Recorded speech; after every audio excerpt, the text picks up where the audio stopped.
मेरे प्यारे साथियों, आइए आज हम एक नई संधि के बारे में चर्चा करते हैं जिसका नाम है अयादि स्वर संधि। इसका सूत्र है इच्योय वायाव।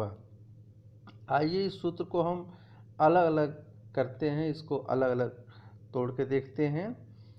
तोड़ने के बारे में आपको हम पिछली कक्षाओं में बता चुके हैं कि किसी शब्द को हम किस रूप में और कैसे तोड़ते हैं। आइए इसको हम तोड़ते हैं। तोड़ने पर हमको जो शब्द मिल रहे हैं वह इस प्रकार से एचो धन अय धन औ धन आय धन आवा। अब यह सूत्र क्या कहता है, आइए हम देखते हैं। एचो अर्थात एच प्रत्याहार। एच प्रत्याहार के बारे में हम पहले भी आपको बता चुके हैं कि एच प्रत्याहार के अंतर्गत कौन कौन से स्वर आते हैं।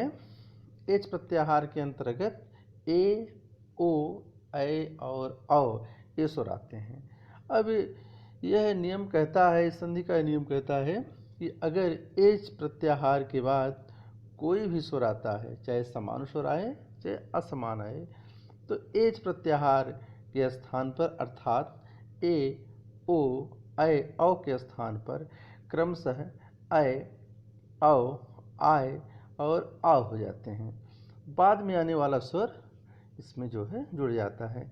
आइए इसे अब हम दूसरे प्रकार से देखते हैं कि कैसे किसके स्थान पर कौन सा परिवर्तन होता है। आइए देखते हैं कि अगर धन के पहले ए आ रहा है और धन के बाद चाहे जो भी स्वर आए, ऐसी स्थिति में ए के स्थान पर ऐ हो जाता है। वही नियम दूसरे स्वर के लिए भी लागू होता है कि अगर धन के पहले ओ आ रहा है और धन के बाद कोई भी स्वर आ रहा है, तो ऐसी स्थिति में ओ के स्थान पर औ हो जाता है।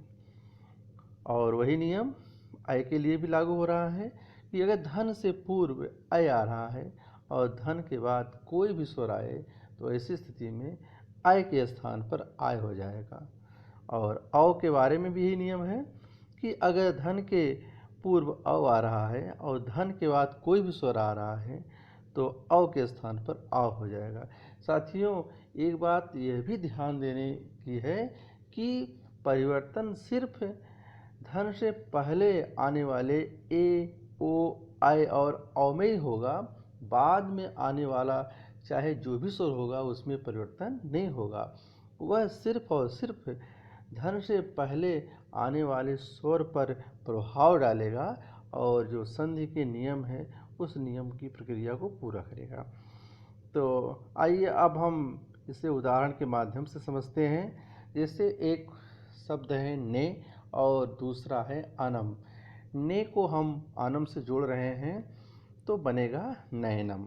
देखिए, धन से पहले यहाँ पर ना में जो ए स्वर है आ रहा है और बाद में क्या आ रहा है, अनम जो शब्द है, अनम में जो है अनम का जो प्रारंभिक अक्षर है वह आ है। इन शब्दों में संधि किस प्रकार से हुई है, आइए इसको हम संधि को तोड़ तोड़ करके, अलग अलग शब्दों को तोड़ तोड़ करके देखते हैं।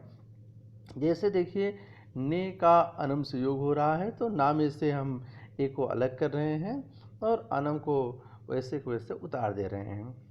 अब फिर अगले स्टेप पर हम देखते हैं कि चूंकि ये कहा गया है कि धन से पहले ए आना चाहिए और धन के बाद कोई भी स्वर आना चाहिए, ऐसी स्थिति में यहाँ पर यह नियम लागू हो रहा है कि धन के पहले ए आया हुआ है और धन के बाद भी स्वर ही आया हुआ है।